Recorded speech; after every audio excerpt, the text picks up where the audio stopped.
요사이 나이 든 사람 축에 저도 속합니다만은 모이면은 이준석 문제를 놓고 티격태격 하는 경우가 많아요. 그런데 쫙 갈립니다. 이준석 변호하는 사람과 이준석 욕하는 사람. 그런데 지금 보수적 언론사의 간부 되시는 분이 이런 실토를 했습니다. 그런 자리에서 아들이 30살인데 아들하고 저 한강에 산책을 나갔답니다. 그래서 그 아버지 되시는 분이 먼저 물었답니다. 아들에게 이준석 사태에 대해서 어떻게 생각하니 하고 물으니까 아들 이야기가 이제 절대로 국민의힘 안 찍는다. 지난번 선거에서 윤석열 후보를 찍은 게 윤석열 후보가 좋아서가 아니라 국민의힘이 이준석을 대표로 만드니까 꼰대 정당이 뭔가 좀 달라질 줄 알았는데 요사이 이준석을 몰아내는 것 보고 앞으로 우리 세대는 즉 2030쯤 되겠죠. 절대로 국민의힘 안 찍는다고 하더랍니다. 그러면서 이분이 아주 난감한 표정을 지었습니다. 그분이 속한 언론사도 요사이 이준석 비판을 많이 하고 있는 편입니다. 과거에는 또 이준석, 김종인 편을 들었는데 어쨌든 이준석이라는 존재는 선약입니다. 특히 한국 보수의 윤석열에게 그리고 국민의힘의 선약이라고 생각합니다. 선약은 어떻게 합니까? 먹든지 뱉어야 됩니다. 이준석이란 선약을 먹으면은 저는 보약이 되어가지고 국민의힘에도 좋고 보수 세력에도 좋고 윤석열 대통령에게도 득이 된다고 생각합니다. 근데 쓰다고 뱉어버리면은 아마 다음 선거, 총선, 대선을 망치지 않을까 하는 생각이 듭니다.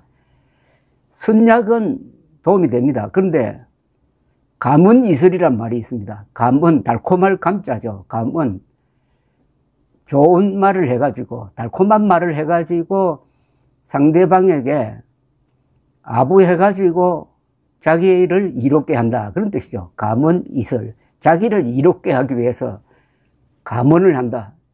달콤한 말을 한다는 건데 지금 이준석 논란을 지켜보고 있으면은 이준석을 변호하는 사람은 논리적으로 하려고 노력을 합니다. 그럴 수밖에 없는 게 다수가 이준석을 공격하니까 그 변호하려는 사람은 논리를 세워야 됩니다. 근데 욕하는 사람은 논리가 없고 욕설밖에 없어요. 욕설밖에 없습니다. 거의 유일하게 어제 선우정 조선일보 논설위원이 보수 정당 대표의 처신이라는 제목으로 논리적인 비판을 한 걸 읽어보고 제가 소개를 해드린 적이 있습니다. 이준석 국민의힘 그리고 지금 열심히 이준석을 비판하는데 앞장서고 있는 세력, 특히 이 강경, 음모론 유튜브들, 요 3자를 딱 놓고 보면은 제가 느끼는 이미지는 이겁니다. 이준석은 용감한 사람이에요. 국민의힘은 비겁한 사람입니다. 그리고 이 음모론 유튜브는 저는 뭐라고 표현할까요? 비겁하고 좀 다르고 비열한 사람이라고. 비열한 세력. 용감한 사람, 비겁한 사람, 비열한 사람들의 대결이라고 저는 봅니다. 뭘 기준으로 하느냐. 물론 싸가지나 부르장머리를 기준으로 하면은 이준석이 싸가지 없는 축에 들지 모르지만은 싸가지 없게 말하는 내용은 그게 용감하고 일일이 옳은 이야기라는 겁니다.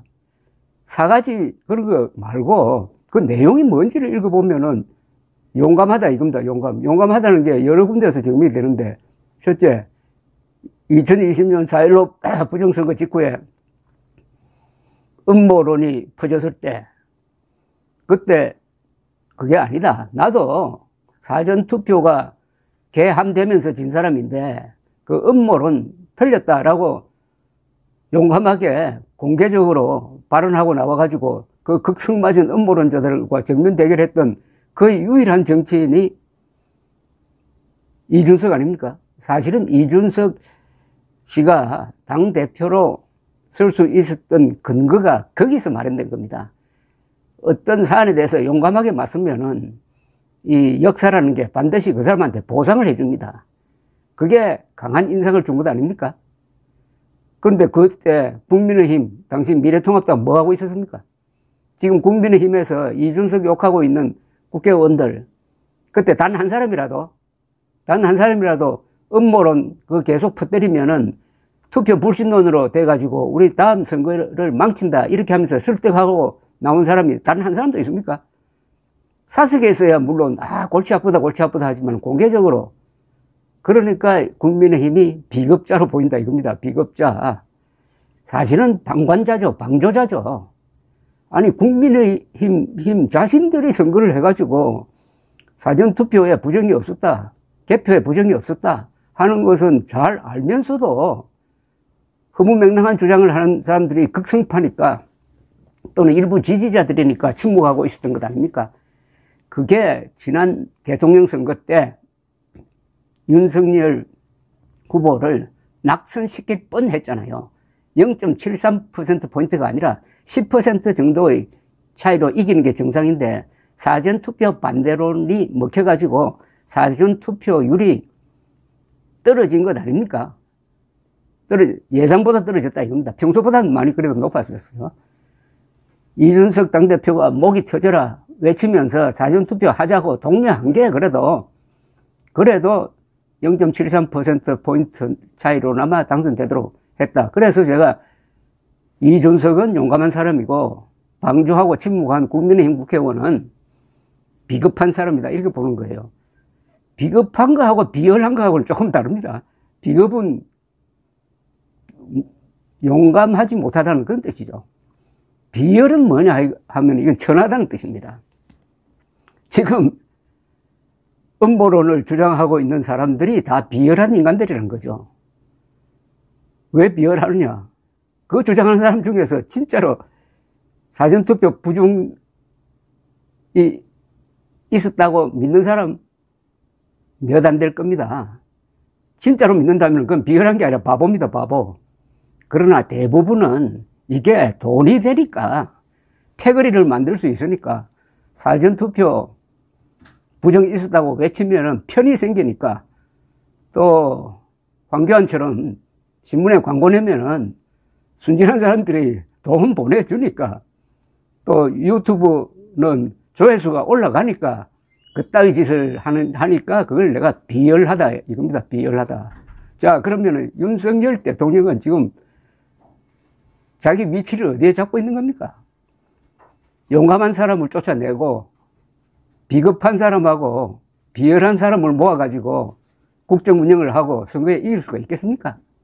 아까 그 언론사 간부 아들 이야기대로 이준석을 쫓아낸다는 게 2030 세대를 쫓아내는 것 아닙니까? 그건 제가 뭐 여러 차례 이야기했지만 여론조사에 분명히 나오잖아요. 2030 세대로부터 50%의 득표를 보수 후보가 올린다는 게 이게 상상이나 했습니까?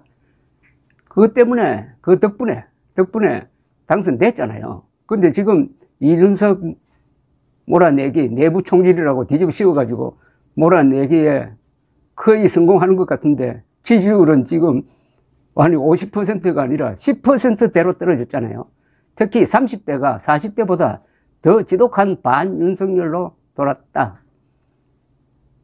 윤석열 대통령은 선약을 삼켜야 됩니다. 뱉으면은 정치적으로 참 어렵게 될 가능성이 있습니다. 감사합니다.